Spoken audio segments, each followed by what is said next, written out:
एक बार चीन के एक हिस्से में एक बड़ा मठ था जहां लगभग 500 लोग रहते थे। वे सभी अपने गुरु के मार्ग पर चलते और अभ्यास कर रहे थे।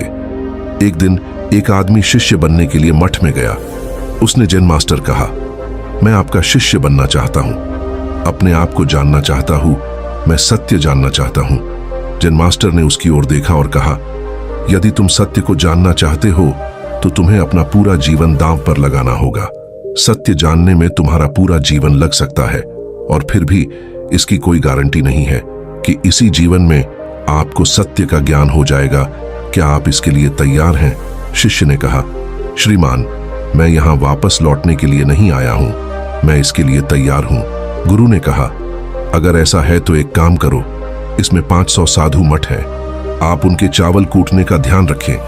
बस सुबह से शाम तक चावल कूटते रहें। जब आप थक जाएं तो सो जाएं और जब सुबह उठे तो फिर से कूटना शुरू कर दें।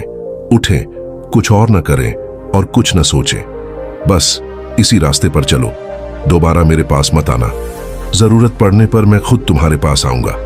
युवक ने अपने गुरु के आदेश के अनुसार तेजी से उठना शुरू कर दिया। उस मठ में 500 शिष्य थे। उन सभी को समय समय पर भोजन की जरूरत होती थी। सुबह जल्दी उठना और तेजी से उठना शुरू कर देता। जब तक कि रात तक थक न जाए, वह उसी कमरे में सो जाता जहां वह तेजी से दौड़ता था।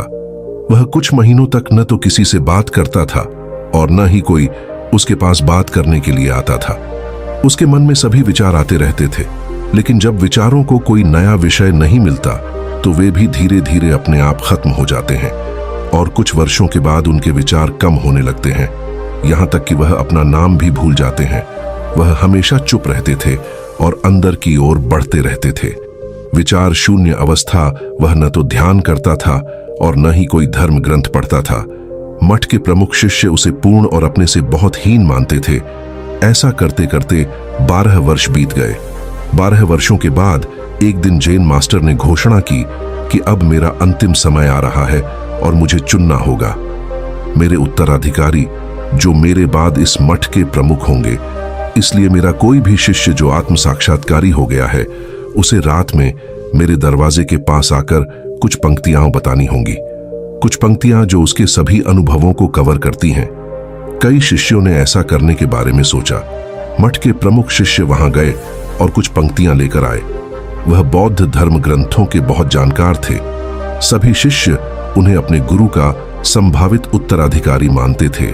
उन्होंने लिखा था कि मन एक दर्पण की तरह है जिस पर विचारों और इच्छाओं की धूल जमा हो जाती है, जिसे साफ किया जा सकता है। यह धूल ध्यान है जिसकी धूल साफ हो गई है और मन का दर्पण साफ हो गया है, उसे मोक्ष मिल गया है।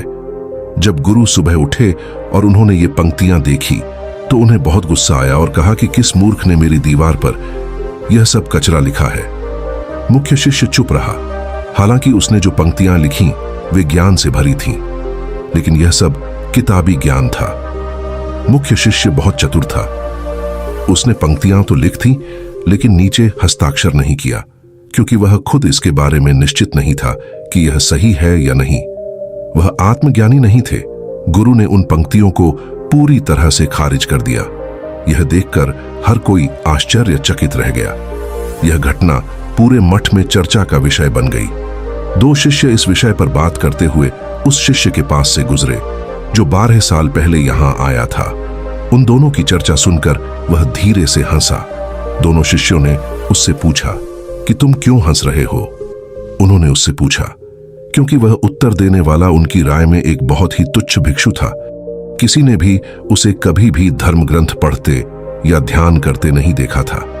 सभी लोग उसे पूर्ण मानते थे जो बस किताबी ज्ञान पढ़ता रहता था। उस मठ में महान विद्वान थे और उस लड़के का उनके लिए कोई मतलब भी नहीं था, इसलिए वे उसे मुस्कुराते हुए देखकर आश्चर्यचकित हो गए। उन्होंने फिर से उससे पूछा कि आप क्यों हंसे?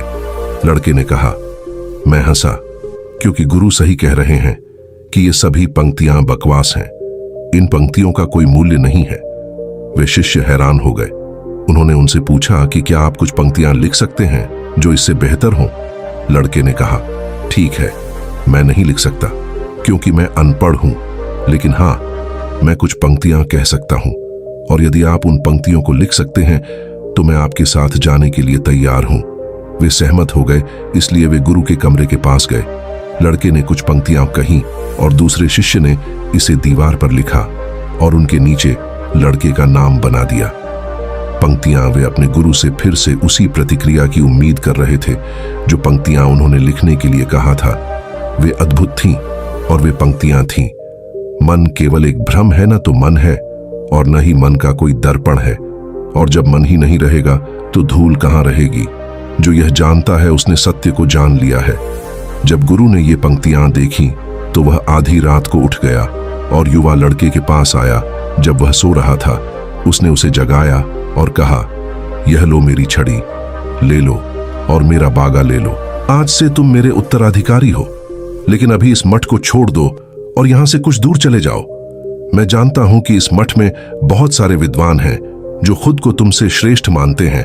वे तुम्हें मार डालेंगे क्योंकि वे इस बात को बर्दाश्त नहीं कर सकते कि सरल प्रत्युत्तरकर्ता प्रबुद्ध हो गया है, जबकि वे नहीं हो सकते थे। तुम्हें वह सब कुछ मिल गया है जो मेरे पास है, और तुम्हें वह सब मिल गया है जब तुम तेजी से उठ रहे हो, और मैं जानता हूं कि तुम जहां भी जाओगे लोग तुम्हारे पास आना शुरू कर देंगे, क्योंकि जब एक फूल खिलता है तो उसकी खुशबू हर जगह फैलने लगती है। लड़के ने अपने गुरु के पैर छुए और रात में वहां से चला गया। यदि हम अपने जीवन में देखें तो पाएंगे कि बहुत से लोग सोचते हैं कि ध्यान केवल एक जगह बैठकर आंखें बंद करके ही किया जा सकता है, लेकिन वास्तव में ऐसा नहीं है। जैसे कि ध्यान का अभ्यास चलते समय भी किया जा सकता है, ध्यान का अभ्यास कोई काम करते हुए भी किया जा सकता है। ध्यान का वास्तविक अर्थ यह है कि आप जो कुछ भी कर रहे हैं उसमें आप इतने तल्लीन हैं कि आपको अपने शरीर के बारे में भी पता नहीं है। बिल्कुल उस चावल कूटने वाले की तरह, जो चावल कूटने में वह इतना तल्लीन हो गया कि उसे अपना कोई होश नहीं रहा, और एक दिन कूटते कूटते ही उसे आत्म साक्षात्कार हो गया। इसी प्रकार जैन का अर्थ है हर समय वर्तमान क्षण में रहना और कुछ भी न सोचना, क्योंकि मन तब तक मौजूद है जब तक वह मौजूद है विचार है। जब कोई विचार नहीं होगा तब मन भी लुप्त हो जाएगा, और जब मन नहीं रहेगा तब केवल आपका शुद्ध स्वरूप ही बचेगा। वास्तव में हमें अपने वास्तविक स्वरूप को जानने के लिए किसी अन्य साधना की आवश्यकता नहीं है। हमें बस आवश्यकता है हम जो कुछ भी कर रहे हैं उसमें पूरी तरह से खो जाना, अपने काम में इतना तल्लीन हो जाना कि आपका काम ध्यान बन जाए। दोस्तों, आपने आज के इस वीडियो से क्या सीखा वह मुझे आप कमेंट में बता सकते हैं। इसी के साथ में उम्मीद है कि आपको आज की वीडियो पसंद आई होगी, तो इस वीडियो को उस इंसान को शेयर करें जिससे यह कहानी सुनने की जरूरत है, और उसी के ठीक बाद चैनल को सब्सक्राइब करें। तो चलिए फिर मिलते हैं ऐसी एक और नई वीडियो में एक नए मैसेज के साथ। तब तक के लिए अपना ख्याल रखें।